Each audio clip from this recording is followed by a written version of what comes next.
গতকালকে যখন নেটে ঢুকলাম দেখলাম আওয়ামী লীগের এক নেতা মাহফিলে বাধা দেয়। বক্তা সাহেবকে ডাক দিয়ে কয় আয়নাঘর বলতে কিচ্ছু নাই, আপনি কেন এই বিষয়ে কথা বলেন? কোন রাজনীতি বক্তব্য কেন দেবেন না? সেটা কিসের রাজনীতি? না তবে আয়নাঘরের কথা কেন বললেন? ফেসিবাদ কেন বললেন? চিত্রটা তুলে ধরলাম। নো, এটা চিত্র, আমি তো বললাম নো। দুঃখের সাথে বলতে হয় এত কষ্ট করে আমার যুবক ভাইরা উলামা একরাম মিলে দেশ স্বাধীন করেছে, কিন্তু জেনে রাখো ওয়াশ করতে আসছে, ঠিক আছে? আয়নাঘর নাই, ফেসিবাদ নাই। এখন যদি আওয়ামী লীগের কথায় দেশ পরিচালনা হয় আর এদেরকে যদি রাষ্ট্রীয়ভাবে বিচার না হয় তাহলে বুঝে গেল দেশ এখনো স্বাধীন হয় নাই। এক এক ভাবে উলামা একরামদের মঞ্চে বাধা দেওয়া হয়। এরা কোথার থেকে আসে, কিভাবে আসে? আমার সোনার স্বাধীন দেশ, এখানে আইসা তারা এখনো মাহফিলে বাধা দেয়, বলে আয়নাঘর বলতে কোনো কিছু নেই, আপনি এসব বিষয়ে কোনো কথা বলবেন না। অরে নবীর উম্মত, আমার বুঝে আসে না কেন মানুষ তাদেরকে জুতার পিঠা করে না, কেন তারা এখনো সুখে স্বাচ্ছন্দ্যে বেড়াইতেছে।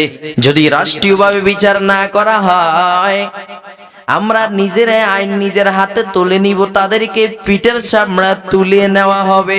ওরে নবীর উম্মত, স্বাধীন দেশে কেমনে তারা এমন কাজ করে আমার বুঝে আসে না।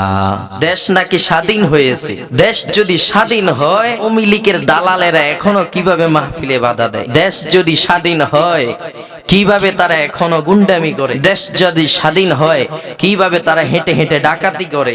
রাষ্ট্রীয়ভাবে কঠিন বিচারের আওতায় আনা দরকার। যদি রাষ্ট্রীয়ভাবে বিচারের আওতায় না আনা হয় আমরা নিজেরা আইন তুলে নেব, আমরা নিজেরাই তাদের বিচার করব। বিচার না হওয়া পর্যন্ত আমরা দেশ স্বাধীন হয় নাই, আমরা ঘরে যাব না। সোনার বাংলাদেশ, শান্তির দেশ, ইসলামী রাষ্ট্র হিসেবে আমরা দেখতে চাই। দেশ স্বাধীন হয়েছে, স্বাধীন হয়েছে বলে ঘুমাই, আর ওদিক দিয়ে আওয়ামী লীগের নেতারা এখন আলেম ওলামা আমাদের মাহফিলে বাধা দেয়, তো মেনে নেওয়া যায় না। বয়ান করতেছে, মাইক বন্ধ করে দিল, বলতেছে আয়নাঘর বলতে কিছু নাই, আপনি বয়ান করেন। সব দেখেছি আমরা, অনলাইনে সব দেখেছি কি ভয়ঙ্কর আয়নাঘর গুলা।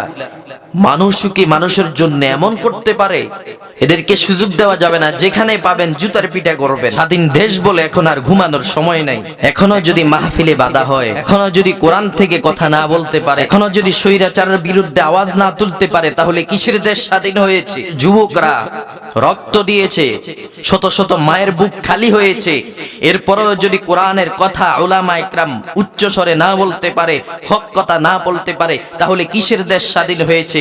সোজা কথা, তাদেরকে যেখানে পাবেন সেখানেই জুতার পিটা শুরু করবেন। উলামা ইকরামদেরকে কত জেল জুলুম কষ্ট দিয়েছে, রিমান্ড দিয়েছে, আয়নাঘরে ঢুকাইয়া কত কষ্ট দিয়েছে, এখন বলতেছে আয়নাঘর বলতে কোনো কিছুই নেই।